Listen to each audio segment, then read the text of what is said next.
بسم الله الرحمن الرحيم. الحمد لله رب العالمين، والصلاة والسلام على نبينا محمد وعلى آله وصحبه أجمعين. أما بعد، حديثنا اليوم عن البكاء من خشية الله وعظمة الأجر المترتب على هذا العمل. هل بكيت يوما من خشية الله؟ هل ذرفت دموعك يوما كأمطار السماء حبا ومهابة وحياء وشوقا إلى الله؟ هل ذكرت الله يوما خاليا لوحدك فانكسرت خجلا واستحياء لفضله وحلمه عليك وإعراضك عنه؟ إن كنت من هذا النوع من البشر فأبشر بالخير، فقد أتت المبشرات المتواترات من الآيات القرآنية والأحاديث الصحيحة النبوية. عن أبي هريرة رضي الله عنه قال: قال رسول الله صلى الله عليه وسلم: لا يلج النار رجل بكى من خشية الله حتى يعود اللبن في الضرع، كناية عن الاستحالة. حديث صحيح صححه الألباني. نعم يا أخي، لعل عبرة واحدة فقط تسح منها الدموع هي الفكاك، وهي نجاتك من النار. قال النبي صلى الله عليه وسلم في حديث السبعة الذين يظلهم الله في ظله يوم لا ظل إلا ظله، الحديث المتفق عليه: ورجل ذكر الله خاليا ففاضت عيناه. انظروا إلى عظيم فضل البكاء من خشية الله. الله أكبر. تخيل في هذا اليوم المهيب المخيف بسبب هذه الدمعة الله سبحانه وتعالى يؤمنك، وهذا دليل قاطع أن الدمعة لها ميزان عظيم عند الله سبحانه وتعالى. نرجع لشرح الحديث، وهنا إشارة: رجل ذكر الله خاليا، وهذا دليل على أن هذا الإنسان لا يريد رياء ولا سمعة ولا مدح من أحد في مسألة البكاء من خشية الله. والنبي صلى الله عليه وسلم كان يبكي من غير صوت مرتفع. أن ابن مسعود رضي الله عنه قال: قال لي النبي صلى الله عليه وسلم: اقرأ علي القرآن. فقلت: يا رسول الله، أقرأ عليك وعليك أنزل؟ قال: إني أحب أن أسمعه من غيري. فقرأت عليه سورة النساء حتى جئت إلى هذه الآية: فكيف إذا جئنا من كل أمة بشهيد وجئنا بك على هؤلاء شهيدا؟ قال: حسبك. فالتفت إليه فإذا عيناه تذرفان. متفق عليه. يعني لولا أنه ما رفع رأسه ورأى وجه النبي صلى الله عليه وسلم لما عرف أن النبي صلى الله عليه وسلم كان يبكي أصلا. وكان الصالحون وهم في الصف الواحد في الصلاة بجانب بعض يبكي أحدهم ولا يدري عنه الذي بجانبه، إخفاء للعمل. قال محمد بن واسع: إن الرجل ليبكي 20 سنة وامرأته معه لا تعلم. من الإخلاص. وللعلم هذه الدموع لا تأتي إلا من إنسان فعلا يعني بينه وبين الله سر، بينه وبين الله صلة. ونحن نعني بذلك الدموع التي تكون متصلة بالله سببها ذكر الله. أما الدموع المرتبطة بفقدان عزيز أو بأي سبب من أسباب الأمور الدنيوية هذه خارجة عن هذا الفضل. وقال المصطفى المختار عليه أفضل الصلاة والسلام: ليس شيء أحب إلى الله من قطرتين وأثرين: قطرة دموع من خشية الله، وقطرة دم تهراق في سبيل الله.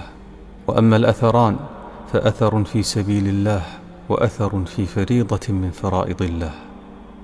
حسنه الألباني. وهذه قصة مؤثرة، يعني سبحان الله كلما قرأتها تأثرت. وهي قصة الصحابي الكريم كاتب الوحي أبي بن كعب، أن النبي صلى الله عليه وسلم قال لأبي بن كعب: إن الله أمرني أن أقرئك القرآن. قال: الله سماني لك؟ قال: نعم. قال: وقد ذكرت عند رب العالمين؟ قال: نعم. فذرفت عيناه. رواه البخاري. وفي رواية: فجعل يبكي. وعند مسلم أن النبي صلى الله عليه وسلم قال لأبي بن كعب: إن الله أمرني أن أقرأ عليك لم يكن الذين كفروا، يقصد سورة البينة. قال: وسماني لك؟ قال: نعم. قال: فبكى. الله أكبر، كيف لا يبكي؟ والله العظيم رب العرش العظيم خالق الأكوان مالك المجرات يعرفك ويحبك ويذكرك. قمة البشرى، قمة الفرح، قمة الأمل. الله أكبر. يعني كما يقول بعض العارفين بالله: والله لولا أن كتب الله علينا ألا نتلاشى عند ذكره وحبه والبكاء من خشيته لتلاشينا هباء منثورا. فعلا يعني نموت من جمال مهابة الله والأنس بقربه جل وعلا. هذا في الدنيا، فكيف بالآخرة؟ قيل لعطاء السلمي: ما تشتهي؟ فقال: أشتهي أن أبكي حتى لا أقدر أن أبكي. الله أكبر. وقيل لأحد الصالحين العارفين بالله: ما هي جنة الدنيا؟ قال: البكاء من خشية الله. وهذه القصة العجيبة عن عبد الله بن المبارك. قال القاسم ابن محمد: كنا نسافر مع ابن المبارك، فكثيرا ما كان يخطر ببالي فأقول في نفسي: بأي شيء فضل علينا هذا الرجل حتى اشتهر في الناس هذه الشهرة؟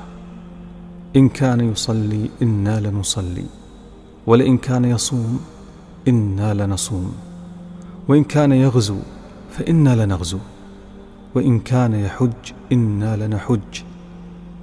قال: فكنا في بعض مسيرنا في طريق الشام نتعشى في بيت إذ طفئ السراج، فقام بعضنا فأخذ السراج ليصلحه، وأخذ يبحث عما يوقد به المصباح، فمكث هنيهة ثم جاء بالسراج، فنظرت إلى وجه ابن المبارك ولحيته قد ابتلت من الدموع،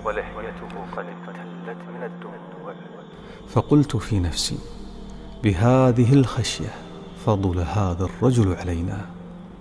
وكما قال النبي صلى الله عليه وسلم عن أبي بكر بمعنى الحديث أنه تجاوز الصحابة بشيء وقر في قلبه. ومما عرف به أبو بكر الصديق رضي الله عنه أنه كان رقيق القلب بكاء رضي الله عنهم وأرضاهم أجمعين. وهذه بعض الآثار عن السلف. قال الإمام النووي: البكاء عند قراءة القرآن صفة العارفين بالله وشعار الصالحين.